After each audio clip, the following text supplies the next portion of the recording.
candidates. We'll just listen to the voters. So let me start with one of the premier reasons that I got into this race in the beginning was the current fiscal financial situation that we find this country in.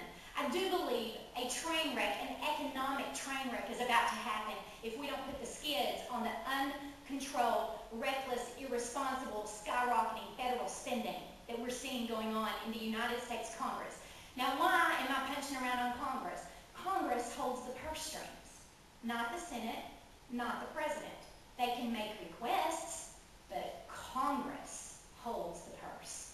So when it comes to completely wrecking the current economic climate of the United States and spinning this government into oblivion, we know where we can squarely lay the blame for that, and that's at the feet of Congress, and they've got to fix it. Now, how would I do that? A balanced budget amendment. President Ronald Reagan asked for a balanced budget amendment 30 years ago. Oh, what a better state the United States of America would be in today if the United States Congress had given President Reagan the balanced budget amendment. They refused, because you know what? Congressmen love to spend some money. Your money. They love to spend your money. And so we've got to remind them that that is of pivotal importance. Now, do not let someone say, oh, that's pie in the sky, wishful thinking. That's a fantasy land. No, it's not. Right here in the state of Arkansas, I worked for a governor for 7 years, and I watched him balance the budget in the state of Arkansas every single year. And it wasn't because he wanted to. It's because he's required to by the Arkansas Constitution. There is a balanced budget amendment in the Arkansas Constitution. The legislators don't want to do it necessarily. The governor doesn't necessarily want to balance the budget, but they must balance the budget because they're required by law to do so.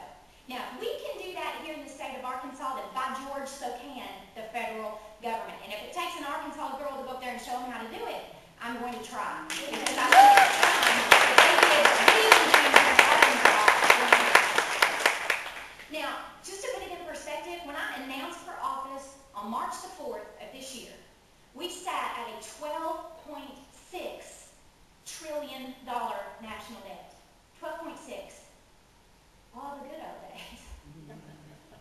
We're at 13.3 now. 13.3 trillion in 6 short months. Are you sensing the urgency? Are you sensing it, the speed at which this Congress and this administration are spending us into oblivion is unparalleled in American history. And we must rise up against it. We have no option. We have no option. I truly believe they are putting us on a path to bankruptcy. And we must stand in front of it and make them stop. Now, I believe in doing that in 2 different ways. Number one is the balanced budget amendment. You've got to get the year-to-year spending under control. You've got to rein in the growth of federal government. You've got to get that spending under control. And I'm a big believer in lowering the tax rates. Why in the world? Y'all, we all know. You tax things that you want less of. That's what you do. You tax something if you want less of it. You put a big whopping tax on it, and you will get less of it. So why in the world we are taxing the tar out of workers in this country? I cannot imagine why. We are stripping the American earner and the American worker of more and more and more of their income. And what does that do? It demoralizes the American worker. It demoralizes him. We have got to lower the tax burden to be sure that American workers are coming home with more of their money, and let them stimulate the economy. Let them come home with more of their money, and let them turn around and reinvest those dollars of choice in their local communities, at their local restaurants, and at their local stores. Let them make those choices. Not a fat cat government sitting up in Washington, D.C. I don't understand that. Now, let me move on to another thing that I feel like is very important, and that is we've got to secure the borders of the United States of America. We've got to secure them. I have said this over and over in the course of this campaign. I am incredulous that 50 years ago we could put a man on the moon, be the first ones to do it. And in the year 2010, we can't build a stinking fence down there in Arizona. I mean, I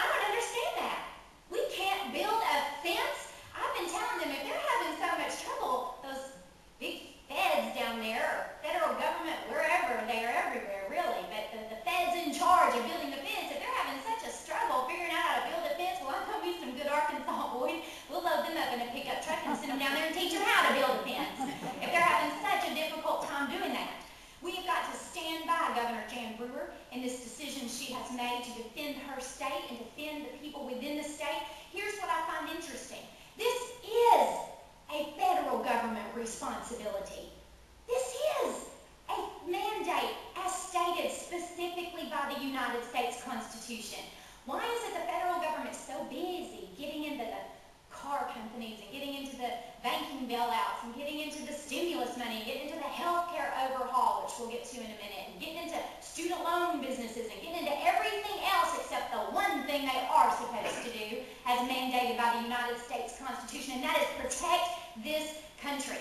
And they have failed to do that. So if the state steps up to do what the federal government has failed to do, I will stand with that state.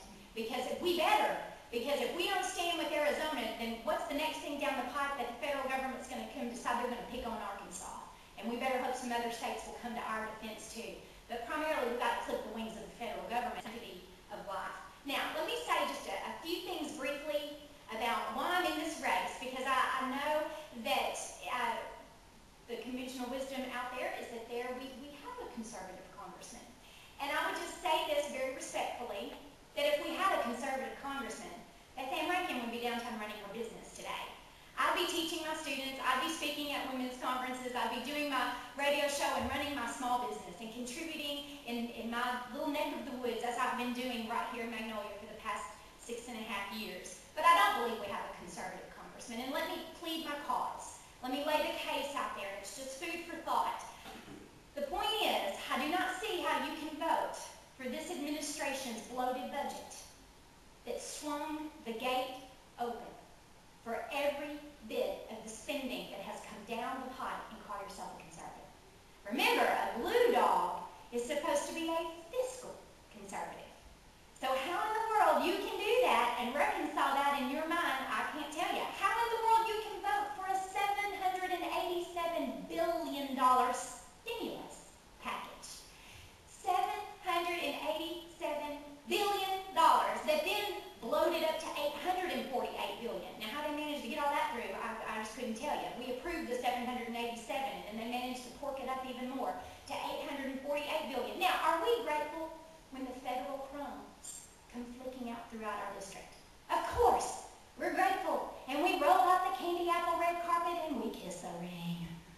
But you know what? When we cannot afford it, and it is breaking the back of this country to do it, I have a fundamental disagreement in the fact of how this administration tried to stimulate this economy. You cannot stimulate an economy from the top end down by the government trying to decide how it is best to stimulate the economy. People decide how to best stimulate the economy. What if they just returned $787 billion to the workers who earned the money in the first place? Let them come home with more of that money. Let them decide how to do it. That's what I call sustainable stimulus. The $787 billion stimulus was not sustainable, and we now know that because just in the last 4 to 6 weeks, they've reconvened Congress again for more bailouts. Now, if that stimulus had worked, why were they in Congress for more bailouts? $54 billion in unemployment extensions, $26 billion for bailouts to other states that don't balance their budget. Now, why did our congressman vote for all that? Why did he lay that on the shoulders and on the backs of the Arkansas taxpayer to bail out other states who haven't been as frugal as we have been here in the state of Arkansas? I don't think you can defend that vote. I don't think you can defend the vote of the stimulus. Now, the stimulus has got a fancy title.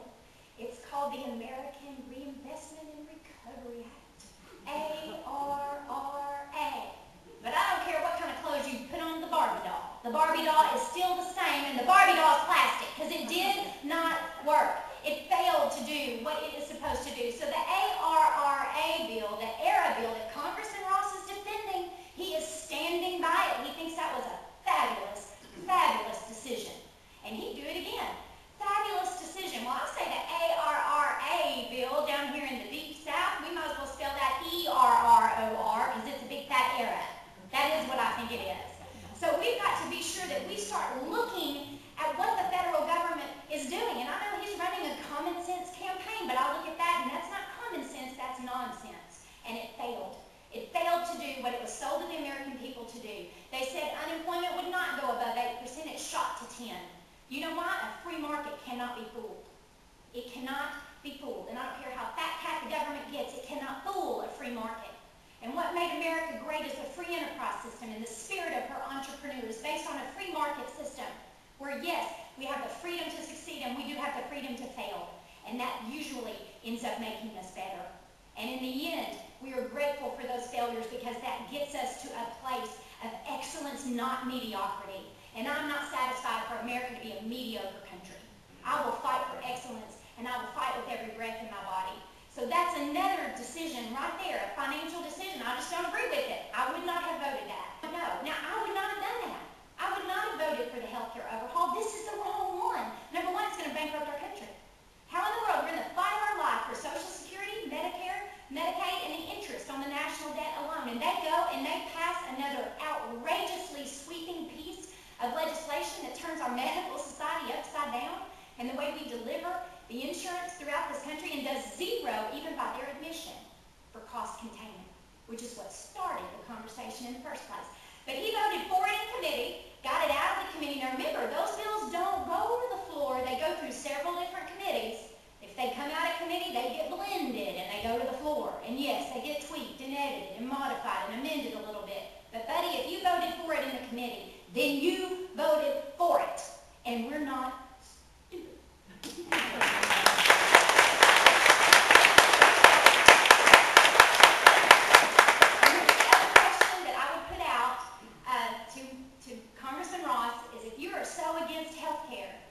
This particular healthcare overhaul legislation, then join me by pledging to defund it, repeal it, and replace it. Why is he silent on that issue? He could do it today. Why hasn't he? Why hasn't he? This is the wrong legislation for the United States of America. It represents a pivotal turning point for our country, and not one that I'm proud of. Because, folks, it starts to look like Europe, and I don't want to be Europe. And if folks are so mesmerized and fascinated with Europe, then we'll all pitch in and buy them a ticket there one way.